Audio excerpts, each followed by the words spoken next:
Leon, we want your perspective. What is going on with the Celtics right now? Broad question. Didn't even get to. Look, this is the topic of the day. I don't know. Look, let's check this out. I gotta give y'all my analysis though. But yeah, let's do that. But I think the Celtics' problem is they trying to find an identity, and what's they struggling with their identity. Of course, they haven't had all their guys the whole year. People been in and out of the lineup. It's been a crazy year. But what I've been seeing is sometimes the guys is not playing as hard as they need to be. Sometimes they're not making multiple effort on the defensive end. When you're giving up 50, 60 points in the paint on consecutive games, that's about effort. That's about people. You don't want people coming in your house. That's about letting people in your house and doing what they want. And I know everybody don't want to do that. And the Celtics, sometimes they do a lot of one-on-ones. It's a lot of one-on-ones. And usually in the NBA game, you only go one-on-one, clear out type of style basketball. It's like in the fourth quarter, a late clock in different quarters, shot clock running down, stuff like that.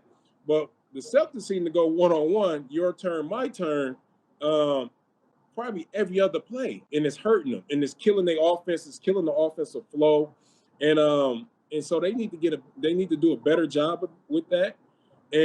But I've been saying this the whole time. I've been saying this every single game. They need to do a better job. We beat some of the good teams, some of the bad teams. But when we shoot a lot of threes and we hit a lot of threes, that's when we win. But when those threes don't go in, what do? We resort to these one-on-one type of I do it myself type of basketball, in which that's not going to cut it. And it's definitely not going to cut it in the playoffs.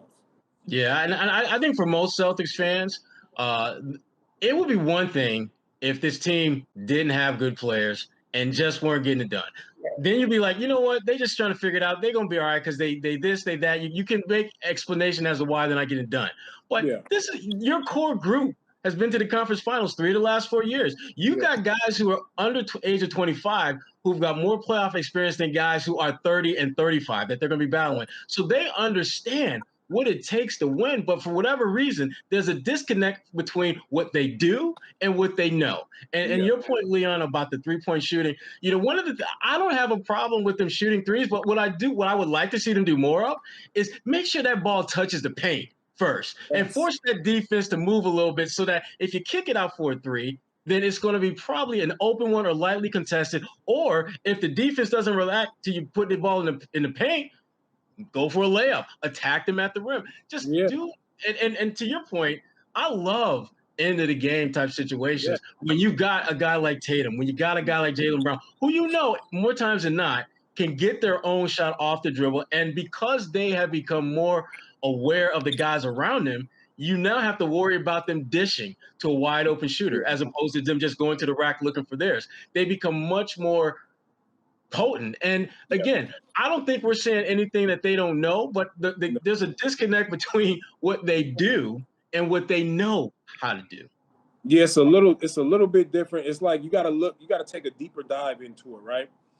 When the guys are passing, I look at it in depth. When the guys are just passing the ball around the perimeter, you want to pass to create assist opportunities for your teammates.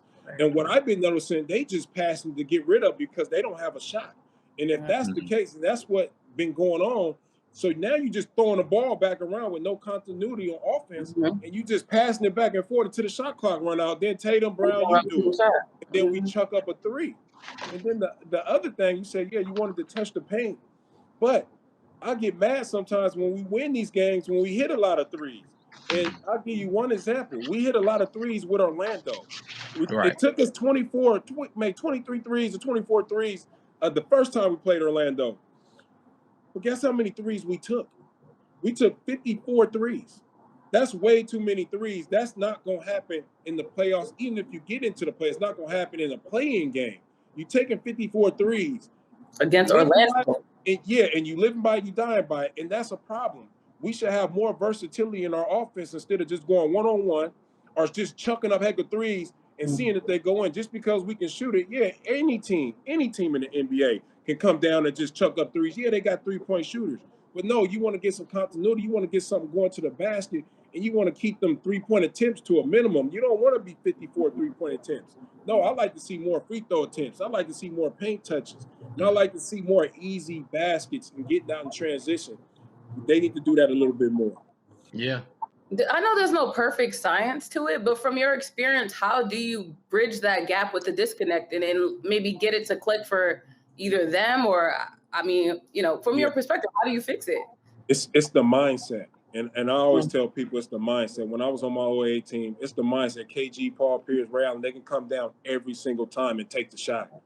But I had a post up, I'll give you an example. I had a post up a mismatch. I gave it to KG. He kicked it back to me. No, what you doing?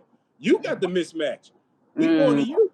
So you take advantage of that. See, I need some, like the Celtics, they don't do that. They rely more on that one-on-one type of game and heavily shooting three-pointers. And when you do that, it's just you become reliant on it. And then when you rely on it, now you live by it and you die by it, and that's not going to win the championship. That's not going to win many playoff games as well.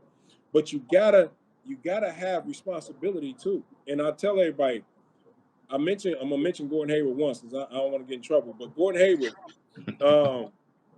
was the facilitator of that offense. If you look at the offense now, can you tell me one person who's a facilitator that's setting everybody up that you can trust and count on each and every day to do that? I don't see one person. I see a lot of guys out there jacking up shots. And not saying they bad shots or good shots. Sometimes they bad shots, sometimes they good shots. You just never know, but they take them. And while the other 4 players are standing on the perimeter looking, like you got to be moving and doing stuff. But when you got that much responsibility, you get that much freedom in the offense, Tatum and Brown, and you still got to be cautious of how you go about doing things. That's what I mean by that. Going about doing things and meaning I need to make sure I get my teammates an open look. If I see my guy hit one, I'm coming right back to him because I know I can shoot the ball at any time. But I want to get them going because I'm gonna need them guys late. They got to start thinking that way and stop thinking just in the moment. That's all.